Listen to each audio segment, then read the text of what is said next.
ನಮಸ್ಕಾರ. ಇದು ವಿಷ್ಣು ಸಹಸ್ರನಾಮದ 46ನೇ ಶ್ಲೋಕ. ಇದರಲ್ಲಿ ದೇವರನ್ನು ಬೀಜಮವ್ಯಯಂ, ನಾಶವಾಗದ ಬೀಜ ಮತ್ತು ಮಹಾಧನಃ, ದೊಡ್ಡ ಸಂಪತ್ತು ಎಂದು ಕರೆಯಲಾಗಿದೆ. ನಿಜವಾದ ಶ್ರೀಮಂತಿಕೆ ಯಾವುದು ಎಂದು ಈ ಶ್ಲೋಕ ತಿಳಿಸುತ್ತದೆ. ಈ ಶ್ಲೋಕದಲ್ಲಿ 10 ನಾಮಗಳಿವೆ. ನಾಮ 428ರಿಂದ 437ರವರೆಗೆ. ವಿಷ್ಣು ಸಹಸ್ರನಾಮ ಶ್ಲೋಕ 45.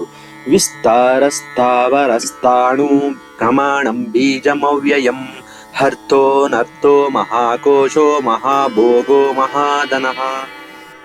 ಪದಗಳ ಅರ್ಥ: ವಿಸ್ತಾರ, ಹಗಲ, ವ್ಯಾಪ್ತಿ. ಬ್ರಹ್ಮಾಂಡದ ರೂಪದಲ್ಲಿ ಎಲ್ಲೆಡೆ ಹರಡಿರುವವನು, ಯುದ್ಧದಲ್ಲಿ ಕೌರವರ ಸೈನ್ಯದ ವಿಸ್ತಾರವನ್ನು ನೋಡಿರುವವನು. ಸ್ಥಾವರ, ಚಲನೆ ಇಲ್ಲದಿರುವುದು. ಪರ್ವತ, ಗಿಡ, ಮರ. ಸ್ಥಾಣು, ಕಂಬ, ಬೆಟ್ಟದಂತೆ ಅಥವಾ ಕಂಬದಂತೆ ಅಲಗಾಡದೆ ಸ್ಥಿರವಾಗಿರುವವನು. ಪ್ರಮಾಣ, ಸಾಕ್ಷಿ, ರುಜುವಾತು. ಯಾವುದು ಸತ್ಯ ಯಾವುದು ಸುಳ್ಳು ಎಂದು ತಿಳಿಯಲು ವೇದಗಳೇ ಪ್ರಮಾಣ. ಈ ವೇದ ಸ್ವರೂಪ ಇವನು. ಬೀಜಮವ್ಯಯಂ, ಬೀಜ, ಮೂಲ, ಅವ್ಯಯ, ನಾಶವಿಲ್ಲದ.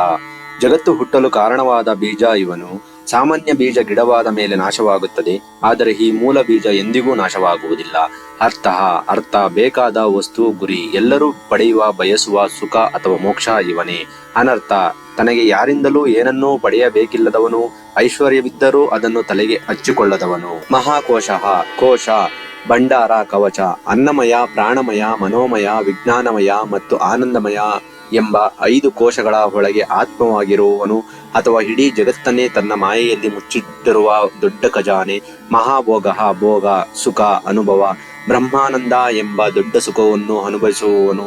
ಮಹಾಧನಃ, ಧನ, ಆಸ್ತಿ. ಜಗತ್ತಿನ ಅತಿ ದೊಡ್ಡ ಸಂಪತ್ತು ಅವನೇ. ಬಂಗಾರ, ಹಣ ಶಾಶ್ವತ ಅಲ್ಲ, ದೇವರೇ ಶಾಶ್ವತ. ಧನ. ಶ್ಲೋಕದ ಭಾವಾರ್ಥ: ವಿಶ್ವದ ರೂಪದಲ್ಲಿ ವಿಸ್ತಾರವಾಗಿ ಹರಡಿರುವವನು, ಪರ್ವತಗಳಂತೆ ಅಚಲವಾಗಿ ಅಥವಾ ಸ್ಥಿರವಾಗಿರುವವನು, ಸತ್ಯವನ್ನು ಅಳೆಯುವ ಪ್ರಮಾಣವಾದವನು, ಜಗತ್ತಿಗೆ ನಾಶವಿಲ್ಲದ ಬೀಜವಾದವನು, ಭಕ್ತರು ಬಯಸುವ ಪರಮ ಗುರಿಯಾದವನು, ತನಗೆ ಪಡೆಯಬೇಕಾದದ್ದು ಏನೂ ಇಲ್ಲದವನು ಅಥವಾ ಪರಿಪೂರ್ಣನು, ಅನ್ನಮಾಯಾದಿ ಪಂಚಕೋಶಗಳಿಂದ ಆವೃತನಾದವನು ಅಥವಾ ಜಗತ್ತೆಂಬ ನಿಧಿಯನ್ನು ಬಚ್ಚಿಟ್ಟುಕೊಂಡವನು, ದೊಡ್ಡ ಸುಖವನ್ನು ಅನುಭವಿಸುವವನು ಮತ್ತು ಶ್ರೇಷ್ಠವಾದ ಸಂಪತ್ತು ಸ್ವರೂಪನು ಆ ಭಗವಂತ. ಧನ್ಯವಾದಗಳು.